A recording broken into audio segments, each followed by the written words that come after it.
Hello, everyone, and welcome back to the Daily English Lab podcast. Imagine this. You're standing at the airport check-in counter. Your flight leaves in 2 hours. The agent asks you a simple question in English, and you freeze. Your mind goes blank. You know you've studied English for years, but suddenly nothing comes out. Sound familiar?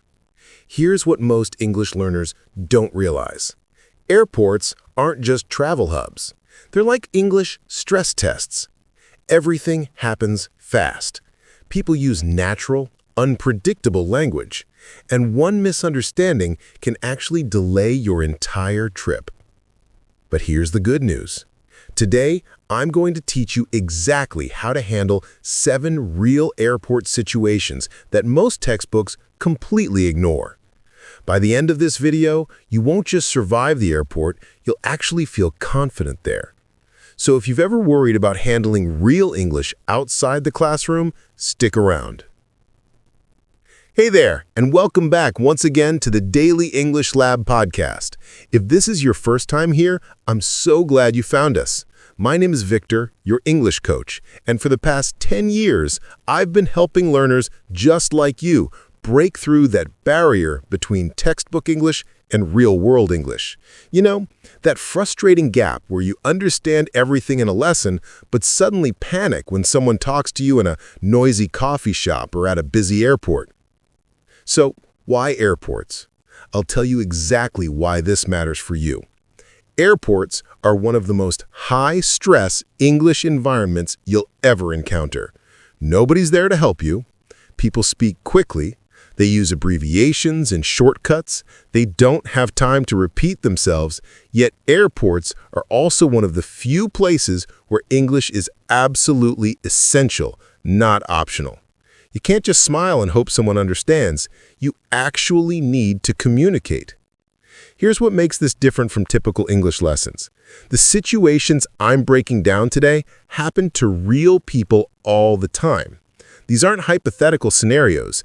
These are real conversations I've heard, situations my students have faced, and real dialogues I've collected from airports around the world. In the next 25 minutes, we're covering exactly 7 of these situations.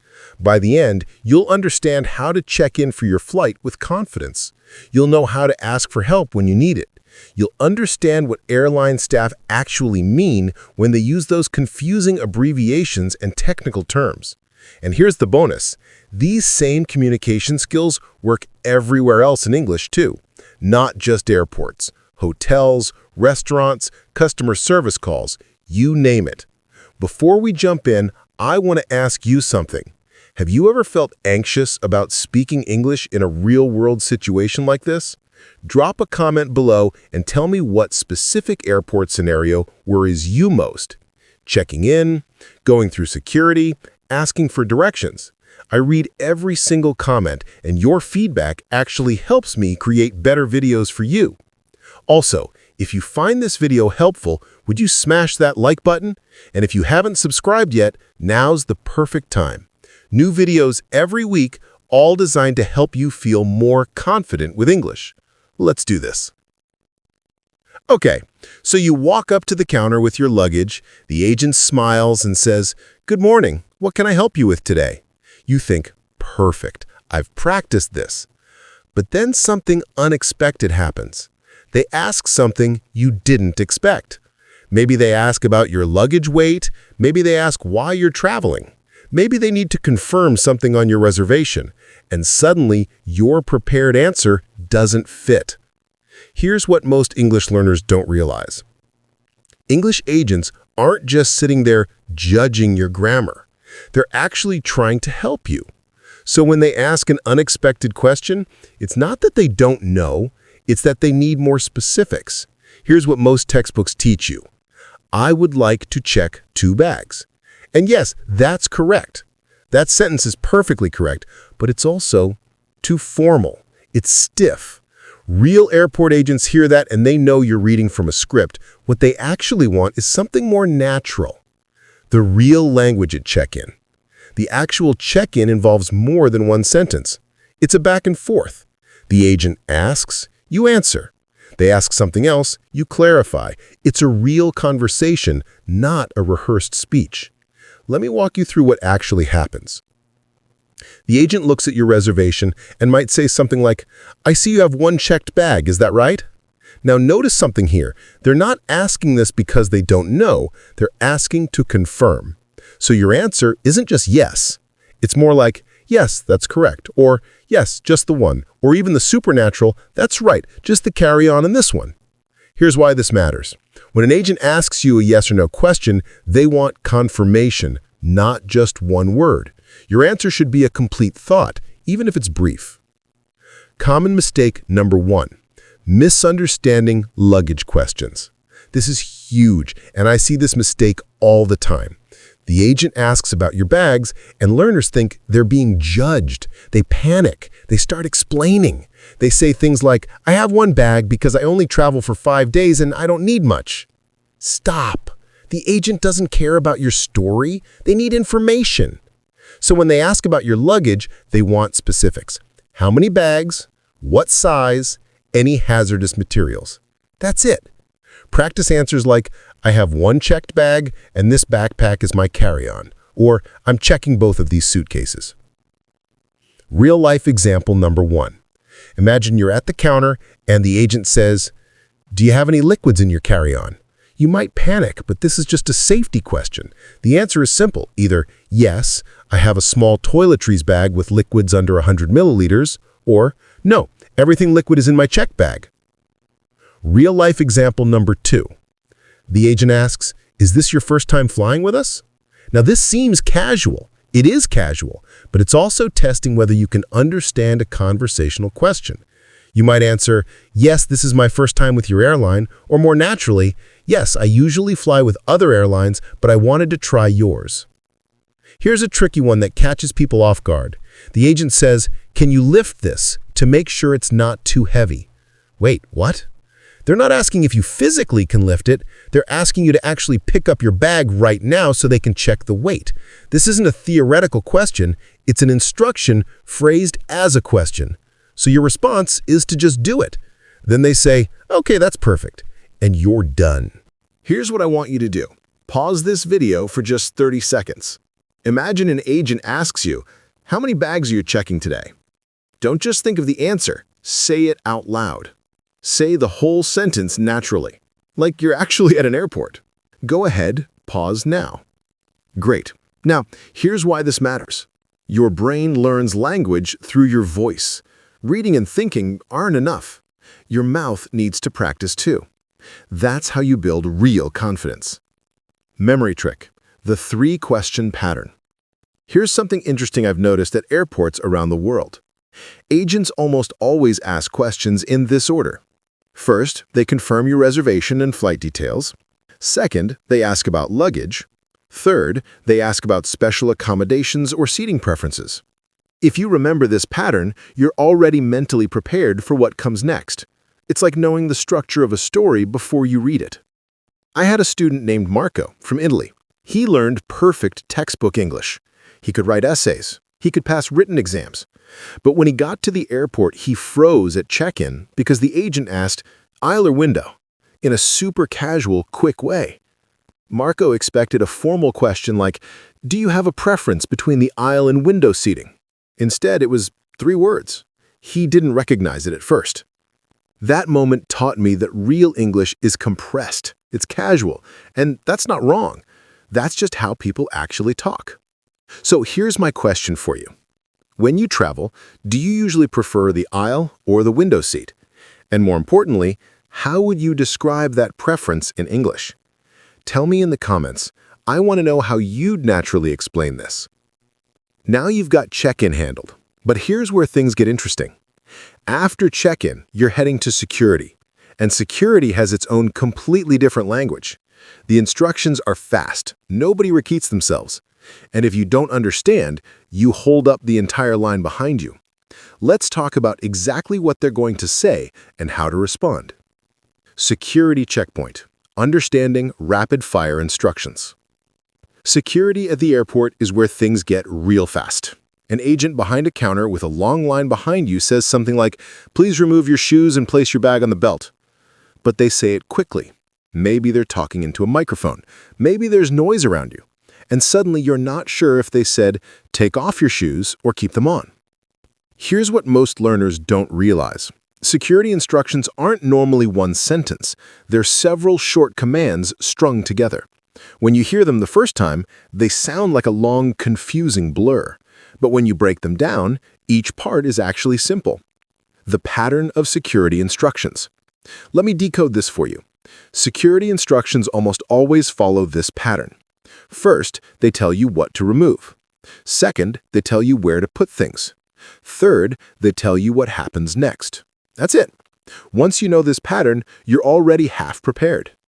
So when you hear, remove your shoes and belt, place your liquids and electronics on the belt, and walk through the scanner, you can break this down into 3 commands. Remove stuff, place stuff, then move. It's not a mystery, it's just a sequence. Common mistake number 2, not asking for repetition. Here's something critical. If you don't understand a security instruction, raise your hand or say, excuse me? The worst thing you can do is pretend you understand and then do something wrong.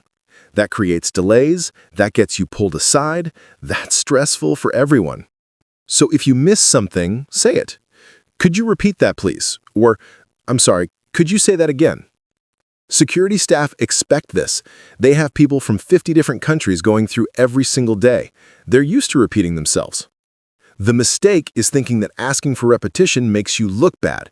It doesn't. It makes you look respectful of the process. You're taking security seriously by making sure you understand. Real-life example number 1. An agent says, leave your bag on the belt while you go through. You might wonder, my entire bag with my passport and wallet? Yes, that's exactly what they mean. The bag goes through the scanner after you do. This is normal and safe. The key phrase here is on the belt. That means don't carry it with you. Put it down and walk through the scanner. Real-life example number 2. You hear, please proceed to booth 3 when you're ready. What does proceed mean in this context? It simply means go to, walk to, move toward. So the agent is just saying, go to booth 3. Sounds simple when you know that, right? But in a stressful moment, that word proceed might confuse you if you've only studied more formal English. Real-life example number 3. This one catches people off guard. Are you carrying any prohibited items? What's prohibited? That's the key word. It means not allowed. So they're asking, do you have anything we're not allowed to let through? The answer is almost always, no, I don't think so, or just no. But here's the important part. If you're not sure whether something is prohibited, don't lie. Say, I have this item in my bag, and show them. Honesty is always the right choice at airport security. Pause here. I'm going to give you 3 security instructions, and I want you to respond naturally out loud. Ready? Here we go. First, do you have any sharp objects in your carry-on? Response? Say it now. Second, please place your phone and keys in a bin. Response? Say it now. Third, step forward and place your feet on the markers. Response? Say it now. Good. Why did I make you do that? Because when you actually get to security, your brain will remember that you've practiced speaking these responses. Your mouth will know what to do. That's practical confidence. The 5-pocket rule. Here's something security agents look for. They want to see you remove 5 things from your pockets: phone, keys, wallet, belt, and shoes. If you remember 5, you remember most of what you need to remove. Obviously, this varies by airport and situation, but that's the typical 5. I had a student named Yuki from Japan who went through security, and when the agent said, "Remove your bag from the conveyor belt," she didn't move. Why? Because she thought they said, "Remove your bag from the belt," meaning don't put it on the belt. But that's the opposite of what they meant. The confusion was one tiny word. Which direction was the action going? It took 5 seconds to clear up, but it reminded me that even one word can completely change meaning when you're in a stressful moment. Quick question. Have you ever had an awkward moment at security? Not serious, just awkward. Tell me in the comments. I bet half our viewers have similar stories. It's so common, and honestly, it's kind of funny in retrospect. Okay, so you've made it through security. You're in the airport now. But here's where a lot of learners get stuck. They need to ask for help finding their gate, their boarding area, or a bathroom. And somehow, asking for directions in English feels harder than everything else combined. Let's fix that next. Asking for help, the phrase nobody teaches you. You're in the airport. You've got your boarding pass. You know your gate number, but you have no idea where to go. The signs are everywhere. The airport is a maze, and you need to ask someone for help. Here's what textbooks teach. Excuse me, where is gate 10? That's technically correct, but in real life, nobody just says that. It's too direct. It sounds robotic. Real people soften their request first. They say something like, "Hey, could you help me find gate 10?" Or, "I'm looking for gate 10. Do you know where that is?" The difference is small, but it changes everything. In the first version, you sound like you're ordering them to give you directions. In the second version, you sound like you're politely asking for help. In English-speaking cultures, that matters a lot. The 5-word phrase that works everywhere. Here's my favorite phrase for asking for help. Could you help me with something? It works at the airport. It works at the hotel. It works anywhere. Say it warmly, and people almost always say yes. After they say yes, then you ask your specific question. Could you help me with something? I'm looking for gate 12, and I'm not sure where it is. Notice what you did there. You asked for permission first, then you explain the situation, then you ask the specific question. It's polite, it's effective, and it works because it follows the natural rhythm of how English speakers actually communicate. Common mistake number 3. Not approaching the right person. This is subtle but important. When you need airport help, don't approach random travelers. Approach airport staff. You can tell them by their uniforms or badges. They're paid to help you. Travelers might be stressed or in a hurry. Airport staff expect to help people. The other mistake is asking a question to someone who's walking really fast or on their phone. If they're obviously in a hurry, they can't help you. Wait for someone who looks available and calm. Real-life example number 1. You see a gate change on a monitor. It said gate 5, then it changed to gate 18. You panic. You need to find someone immediately. Here's what you say. "Excuse me, I just saw my gate changed. I was supposed to go to gate 5, but now it says gate 18. Is that the same flight?" The staff person will either confirm or clarify. You're not wasting words. You're explaining the situation clearly. Real-life example number 2. You can't find the bathroom. You say, "Could you help me find a bathroom?" Super simple. They point or walk you there. But here's something people don't know. At some airports, bathrooms have different names. Americans call them restrooms. British people call them toilets. Australians call them loos. If you say WC, which stands for water closet, that works in most of the world. If you're stuck, just say, "Where can I wash my hands?" Everyone understands that, and it communicates what you're looking for. Real-life example number 3. You're at an information desk, and you need a hotel recommendation near the airport. You say, "I'm looking for a hotel close to the airport for tonight. Do you have any recommendations?" Notice you gave context. You said why. You asked directly. The agent will either help or tell you they can't. Either way, you handled it perfectly. Practice moment. Okay, I want you to try this. Imagine you're at the airport information desk right now. You need to find a pharmacy because you forgot your medication. Practice saying what you'd say. Go ahead, say it out loud right now. Don't overthink it. Good. Here's what you probably said or something close to it. "Hi, I'm looking for a pharmacy. Could you point me in the right direction?" Boom. Perfect. You used polite language, you explained what you need, and you asked for specific help. Memory trick. The approach, explain, ask formula. Approach someone available, explain your situation briefly, ask your specific question. That's it. AEA. Approach, explain, ask. If you remember that formula, you can ask for help anywhere, anytime, in any situation.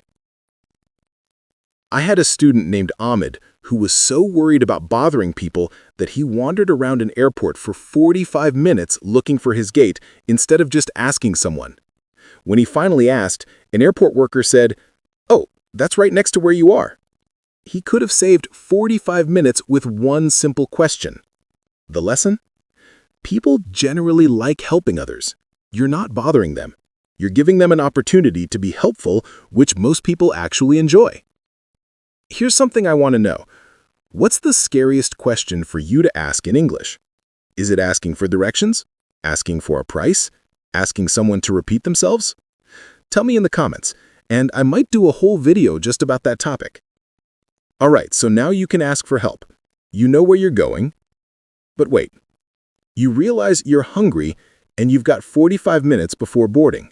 So you head to the food court, and suddenly you're faced with ordering food in English at a busy airport. This one's important because it requires speed, clarity, and the confidence to make yourself understood when the line behind you is long. Ordering food, speed plus clarity. Airports have one unique challenge when you're ordering food. Everyone is rushing. The staff is rushed, you're rushed, the line behind you is rushed.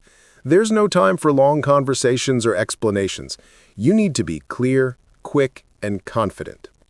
Here's where textbook English breaks down completely. In class, you might learn, "I would like a cappuccino and a sandwich, please." But at the airport, nobody orders that way. It's too formal. The staff member would look at you strange. What they actually hear sounds more like, "Can I get a cappuccino and a turkey sandwich?" Notice the difference? One is formal and polite.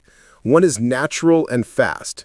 Both are correct, but one works in real life. The airport food ordering pattern. Airport food ordering has a specific pattern. First, you tell them what you want. Second, you specify any details like size or temperature. Third, you say anything else you're adding. Fourth, you confirm the price or ask if anything else is needed. Let me give you an example. "Can I get a medium coffee, black, with a blueberry muffin on the side?" Boom. That's the whole order. The staff knows medium size, coffee color is black, no cream or milk, one muffin. Done. No confusion. Common mistake number 4, not knowing what you want before you order. This sounds obvious, but you wouldn't believe how many people approach the counter unprepared. They look at the menu for the first time while it's their turn to order. Meanwhile, they're holding up the line. Everyone's looking at them. Solution: look at the menu before it's your turn. Stand aside for 10 seconds and scan the options. Know roughly what you want. If there are options you don't understand, ask the staff, but have already eliminated most choices. Another mistake is being too vague.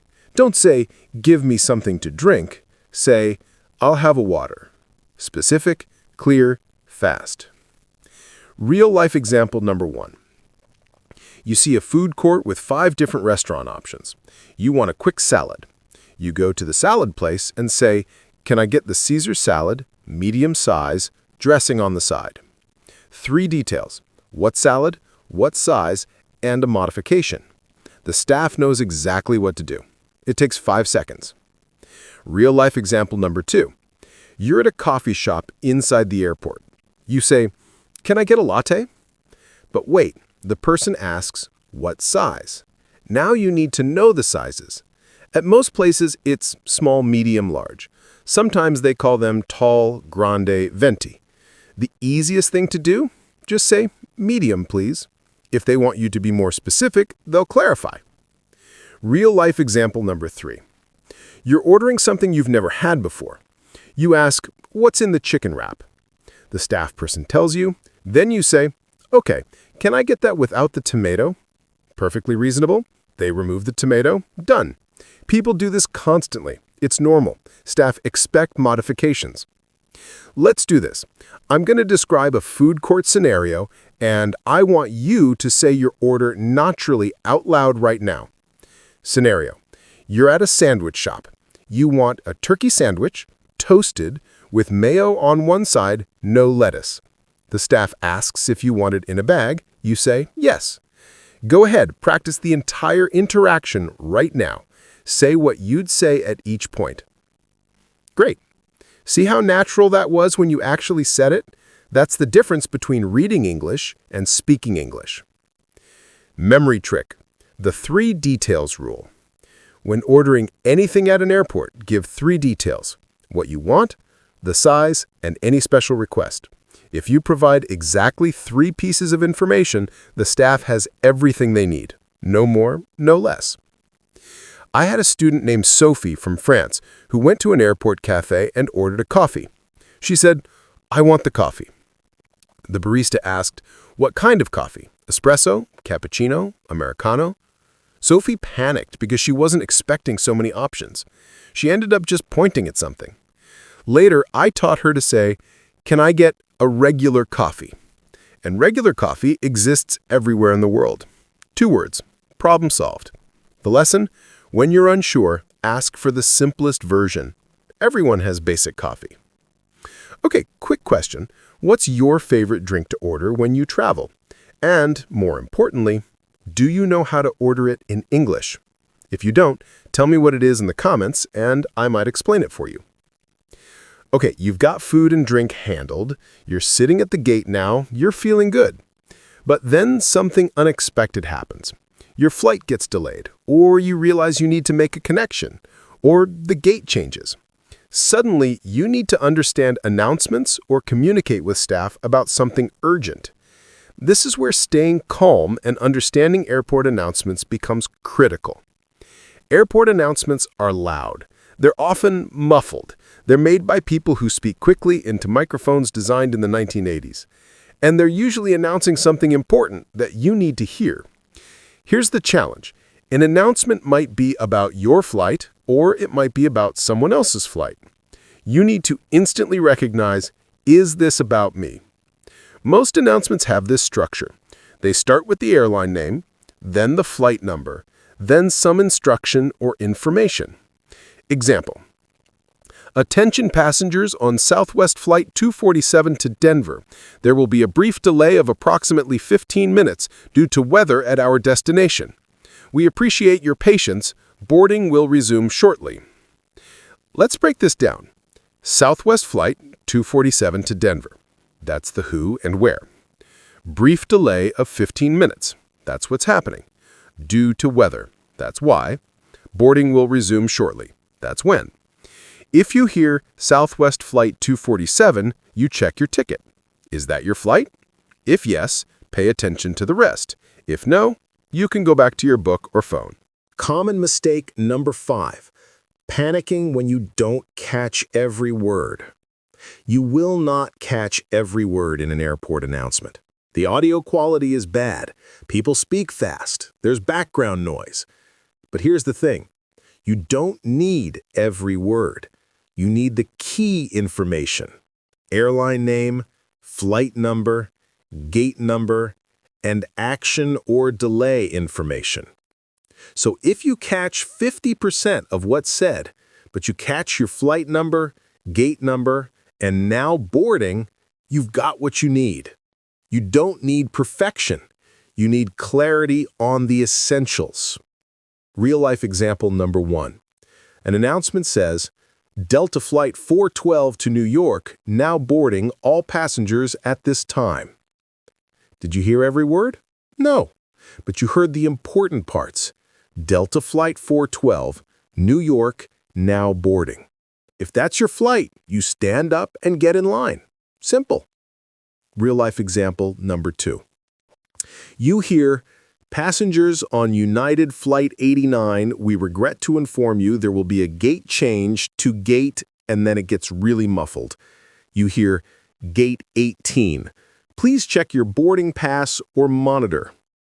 You didn't hear perfectly, but you heard United, 89, gate change, gate 18. That's all you need. You pull up your boarding pass on your phone and confirm, or you look at the monitor. Real-life example number 3. An announcement says, Attention, there is a security alert at the main entrance. Please use alternative exits at this time. You don't need to understand the whole airport announcement. You just need to know, use a different exit. That's it. One piece of information changes your action. Here's what I want you to do. Imagine you're at the gate and you hear this announcement in the background with some distortion. Ladies and gentlemen, we regret to inform you that, and then it gets muffled for a second, then it continues, delay due to mechanical reasons. We will update you in approximately, then muffled again, then 30 minutes. So you caught pieces. What did you learn? The flight is delayed. There's a mechanical issue. It's about 30 minutes. You don't know everything, but you know the important stuff. You know to wait and expect an update in 30 minutes. That's enough. When you hear an announcement, train your brain to catch just 4 things. Which airline, which flight number, what's happening, and what you should do. Airline, flight, what, do. If you get those 4 things, you're good. I had a student named Carlos who was so focused on understanding every single word of an airport announcement that he missed the main point. The announcement said his flight was boarding, but because he didn't catch every word, he kept sitting down. By the time he figured it out, they were boarding the last group. He had to sprint to catch his flight. I asked him later what he heard. He said, "I heard something about boarding, but I wasn't sure." The lesson? When you hear your flight number and the word boarding, you can be 99% sure they're boarding your flight. Stop overthinking it. Get in line. Tell me, what's the most confusing thing about airport announcements for you? Is it the accent, the speed, the background noise? Tell me in the comments. I want to know what's giving you the most trouble. All right, you've made it through check-in, security, getting help, ordering food, and understanding announcements. You're almost on your plane. But before you get there, let me tell you about the mistakes that catch people off guard so you don't fall into the same traps. The 3 most common mistakes at airports. All right, I've watched thousands of English learners travel. I've heard their mistakes. I've learned what catches people off guard. And it always comes down to 3 main mistakes. If you avoid these 3, you're gonna be fine. Mistake number 1, taking everything too literally. Here's what I mean. You hear an airport employee say, "Can you step aside for a moment?" Your literal brain hears this as a question.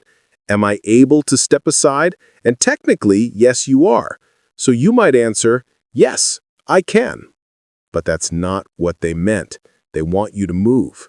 They're phrasing it as a question to be polite, but it's actually an instruction. This happens with so many airport phrases. Would you mind removing your shoes? They're not asking if you'd mind. They're asking you to remove your shoes. Could you place your bag on the belt? They're instructing you, not asking permission. English is full of polite requests, phrased as questions. Your job is to recognize that the question is actually an instruction and act accordingly. Fix: when an airport staff member asks you to do something, they usually want you to do it right now, even if it sounds like a question. Don't overthink it. Just do it. Mistake number 2, not speaking loudly or clearly enough. This one surprises people, but it's so common. You're ordering food. You speak quietly or quickly. The staff says, "I'm sorry, what?" And now you have to repeat yourself. Your confidence drops. You speak even more quietly the second time. They ask again. Here's the thing. Airports are loud. There's background noise everywhere. If you speak in your normal voice volume, the person might not hear you. You need to speak up, not shout, but definitely louder than a normal conversation. The other problem is mumbling your words. Can I get a small coffee? It's all mashed together. Slow down slightly. Pronounce clearly. Can I get a small coffee? Separate the words. Fix: Speak up slightly and pronounce your words clearly. You're not being rude. You're making sure they understand you. Mistake number 3, not admitting you don't understand. This is huge, and it's more common than you'd think. An airport employee says something you don't understand. You nod and pretend you understood because you're embarrassed, then you do something wrong, and now you've got a real problem. Here's the truth. Airport staff deal with people who don't speak English every day. They expect it. They're not judging you. They're happy to repeat themselves or explain differently. When you don't understand, say any of these. I'm sorry, could you say that again? Or, I didn't quite catch that. Could you repeat it, please? Or, if you sort of understood but need clarification, did you say my flight is delayed? Thix, when you don't understand, say so. It takes 2 seconds. It prevents major problems. Okay, let's zoom back out. You came in here worried about airport English. Let me remind you what you now know. Number 1, check-in isn't just one sentence. It's a conversation. Break it into parts. Confirm your reservation. Answer questions about luggage. Confirm seating. You've got this. Number 2, security instructions follow a pattern. Remove, place, walk through. If you don't understand, ask for repetition. Nobody will judge you. Number 3, when you need help, use the approach, explain, ask formula. Approach someone available. Explain your situation briefly. Ask your specific question. It works everywhere. Number 4, ordering food is simple if you know 3 details: what you want, size, and any special requests. Say it clearly, speak up, and you're done. Number 5, announcements are chaotic, but you only need 4 pieces of information: airline, flight number, what's happening, and what you should do. Don't worry about every word. Number 6, take airport questions as instructions. They're phrased politely, but they mean action. Number 7, speak clearly, speak up, and if you don't understand, admit it. That's confidence. You've got these 7 situations handled, but here's the real thing I want you to remember. The goal isn't to speak perfect English at the airport. The goal is to communicate clearly enough that you get what you need and move forward. And you can do that right now, today, with the language you already have. You're ready. You've learned the patterns. You've seen the examples. You understand the mistakes to avoid. The next time you're at an airport, you're going to walk up to that counter and you're going to feel different. You're not going to feel like you're winging it. You're going to feel prepared. Here's what I want you to do next.